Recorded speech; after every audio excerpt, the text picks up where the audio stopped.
আসসালামু আলাইকুম। হ্যালো, এসে 26 বেচ, কেমন আছো তোমরা? আশা করি ভালো আছো। আমি তোমাদের সাথে আছি জায়েদ স্যার, জায়েদ এডুকেটস ইউটিউব চ্যানেল থেকে। তো তোমাদের 26-এর এসএসসি পরীক্ষা খুবই শীঘ্রই শুরু হবে। তেমন বেশি দিন বাকি নয়, মাত্র কয়েকটা দিন বাকি আছে। 25 দিনের মতো বাকি আছে হাতে। তো এই সময়টা অত্যন্ত গুরুত্বপূর্ণ সময়। তোমরা এই সময়টা কাজে লাগানো তোমাদের জন্য অত্যন্ত দরকারি, কারণ তোমরা এখন অযথা সময় নষ্ট করলে তোমাদের অনেক একটা ক্ষতি হবে।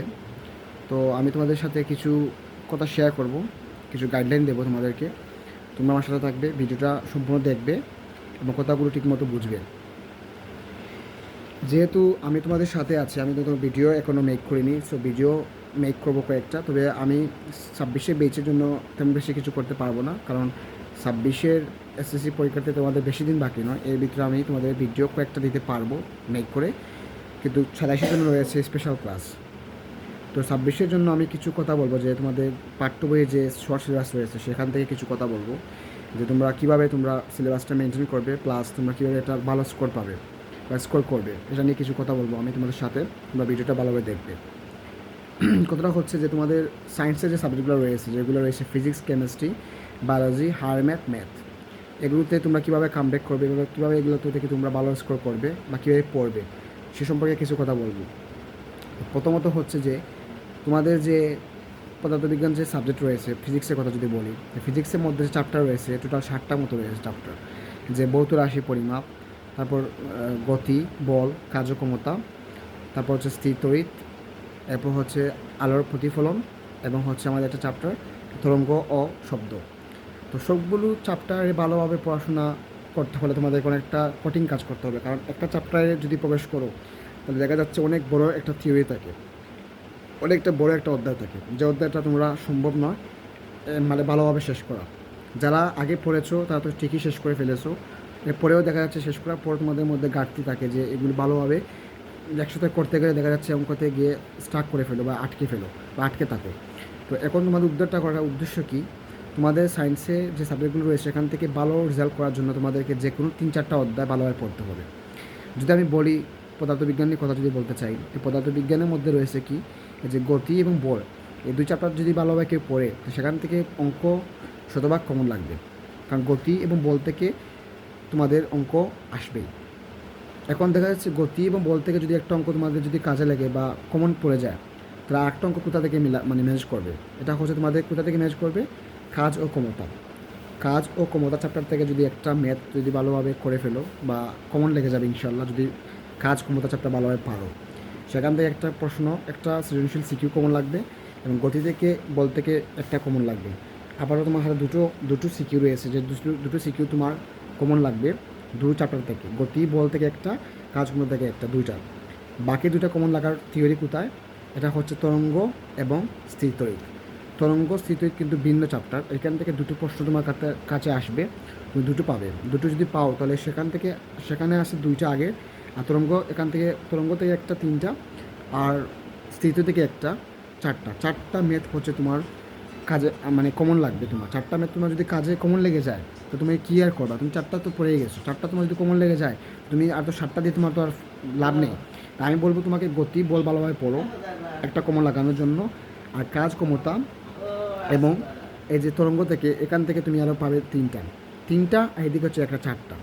চারটা ম্যাথ তোমার কাজে আসবে তুমি যদি এই গতি, বল, কাজ ক্ষমতা, তরঙ্গ এবং স্থির তড়িৎ।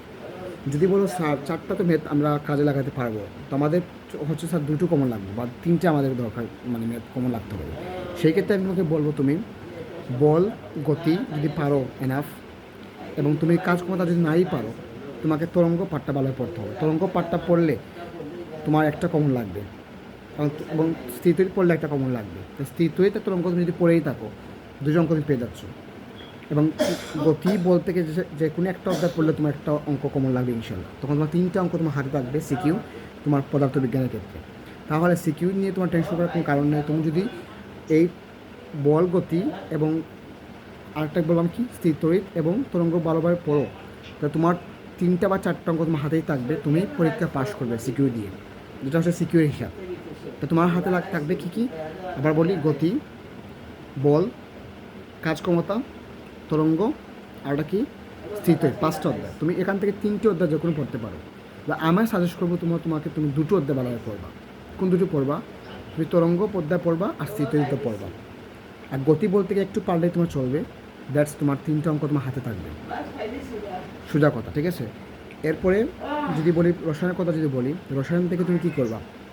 রসায়ন থেকে তুমি যদি পরীক্ষা পাশ করতে চাও সিকিউ দিয়ে, রসায়ন থেকে তুমি পাশ করতে পারবা তুমি যদি কী করো, পর্যশনের যেটা চ্যাপ্টার আছে ওইখান থেকে তুমি ভালোভাবে পর্যশন যদি পারো, ওইখান থেকে তোমার একটা কমন লাগবে।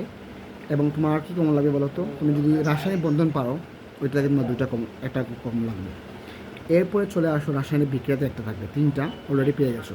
মূলার ধারণার একটা চ্যাপ্টার আছে, ওইখান থেকে তুমি পাবে একটা 4টা ম্যাথ তুমি পেয়ে যাবে। তুমি কোথা থেকে পেয়ে যাবে? এখন বলতে পারো যে স্যার আমি তো সব অধ্যায় পারি না, আমি তো কম অধ্যায় পারি, তো আমার কীভাবে পাশ করবো? আমি তোমাকে বলবো তুমি এভাবে পাশ করতে পারবা। তুমি মূলার ধারণা যেটা অধ্যায় আছে, মূলার ধারণা ওইটা তুমি পড়বা ভালোভাবে, এটাতে কমন লাগবে।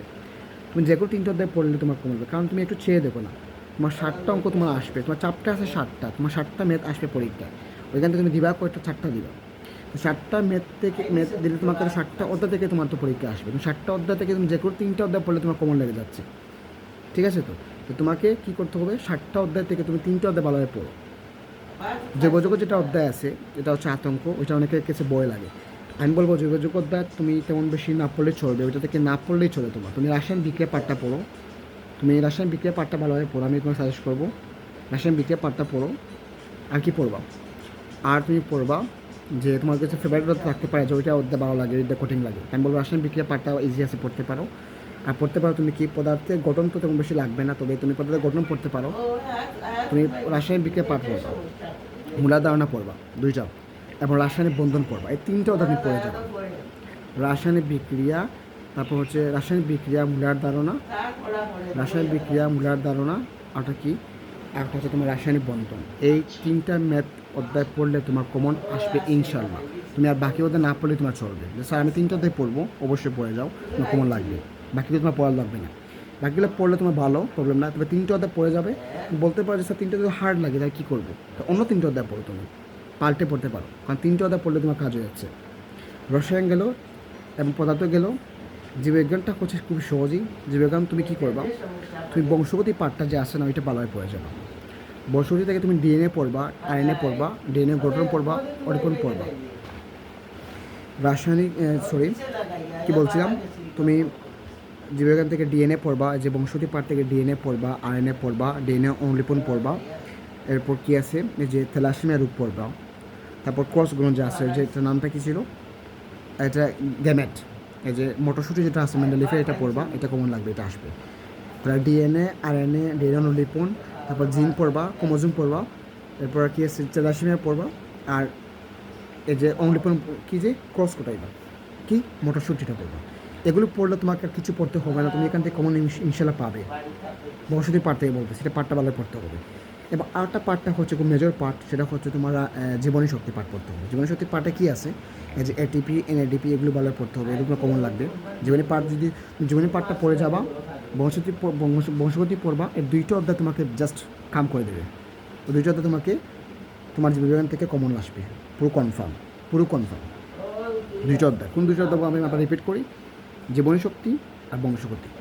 আর বাকিগুলো পড়তেই হবে না পাস করার জন্য। আর যদি ভালো রেজাল্ট করতে চাও, যারা একটু ভালোভাবে পড়ি, আমি তোকে বলবো তুমি 2টা অধ্যায় যদি ভালোভাবে পড়ে যাও, তুমি কী পড়বা? তুমি পড়বা এই যে জীবের প্রজনন পড়বা। যে প্রজননে কী আছে, যে প্রজননে তোমার আছে ফুল আছে, এই যে ফুলের বিভিন্ন স্তবক থাকে না, ওইগুলো আছে, ওইগুলো তোমাকে পড়তে হবে। ফুলের বিভিন্ন অংশ পড়তে হবে জীবের প্রজনন পাঠ থেকে। আরও পড়তে চাইলে তুমি পড়তে পারো এই যে কী পাঠটা ছিল, জীবকোষ টিস্যু পড়তে পারো, ওই যে মাইটোকন্ড্রিয়া, গোলজি বডি, এগুলো পড়তে পারো। এখান থেকে প্রশ্ন কিছু আসবে। তো আমি বলবো তুমি 2টো অধ্যায় ভালোভাবে পড়ো, জীবনী শক্তি পাঠটা পড়ো, আর বংশগতি পাঠটা পড়ো। দ্যাটস এনাফ, এগুলো পড়লে চলবে তোমার জীববিজ্ঞানের ক্ষেত্রে। আর গণিতের ক্ষেত্রে তো আর কী বলবো, পরিসংখ্যান পড়লেই চলবে। পরিসংখ্যান 2টো অধ্যায় পরিসংখ্যানটা ভালোভাবে পড়ে যাওয়া, কমন আসবে, 2টো দিয়ে আসতে পারবা ইজিলি সিকিউটা। আর কী করবা, আর তুমি করতে পারবা জানো কি, আর তুমি চাইলে পড়তে পারো একান্তকরণ, যেটা হচ্ছে এটার নামটা, এই যে বীজগণিত অনুপাত সমানুপাত পড়তে পারো, এটা ইজি আছে। যদি সেট ভালো পারো তাহলে সেট পড়লে চলবে, এটা পড়া লাগবে না, কারণ তুমি তো একটা অঙ্ক দিবা বীজগণিত থেকে, 2টা দিতে পারবে না। তাই বীজগণিত 2টো অঙ্ক আসবে, একটা হচ্ছে বীজগণিত অনুপাত সমানুপাত থেকে, একটা আসবে তোমার সেট থেকে। যদি সেট ভালোভাবে ক্লিয়ার থাকে যে স্যার সেট ভালোভাবেই পারে আর কিছুই পারে না, তাহলে সেটটা ভালোভাবে পড়ে যাও, সেট কমন লাগবে আসবে তোমার। তাহলে একটা সেট গেলো, দুটো পরিসংখ্যান গেলো, 3টে অঙ্ক 30 মার্ক, আর কি দরকার? পরিসংখ্যান আর তোমার পরিমিতি থেকে যদি ভালো পারো তো ভালো পরিমিতি পড়ো, নাহলে ত্রিকোণমিতি পড়লেই একটা চলবে। ডিয়ার স্টুডেন্ট, আমি এগুলো আজকে তোমাদের গাইডলাইন দিলাম, এই যে কথা বলেছি সেগুলো ফলো করে তোমরা কাজ করো। তোমাদের 26-এর পরীক্ষার জন্য আমার শুভকামনা রইল। আর 26-এর পরীক্ষা এই যেগুলো আমি গাইডলাইন দিয়ে দিলাম বা যেগুলো ক্লু দিয়ে দিলাম, এগুলো যদি ভালোভাবে পড়ে যাও, আমি ইনশাল্লাহ বলবো তোমাদের কমন আসবে, ইনশাল্লাহ তোমরা কমন পাবে নিশ্চিত, যদি এগুলো পড়ে যাও। আর যদি না পড়ো তাহলে তোর ফেল। সো আমি বলবো তোমরা ভালোভাবে পড়ো, পরীক্ষা ভালো করবে, আর সময়গুলো নষ্ট করবে না। ভিডিও দেখে সময় নষ্ট না করে ভিডিও দেখো, প্লাস নিজে প্র্যাকটিস করো। আমি বলবো ভিডিও কম দেখে বেশ বেশ করে প্র্যাকটিস করো, কারণ প্র্যাকটিস যদি না করো তো ভিডিও দেখে কী হবে তোমার বলো তো? তুমি তো ভিডিও দেখেই যাবা, কিছু করতে পারবে না। সো প্র্যাকটিস করতে হবে। ভালো থাকবে, দেখা হবে অন্য কোনো ভিডিওতে। আসসালামু আলাইকুম।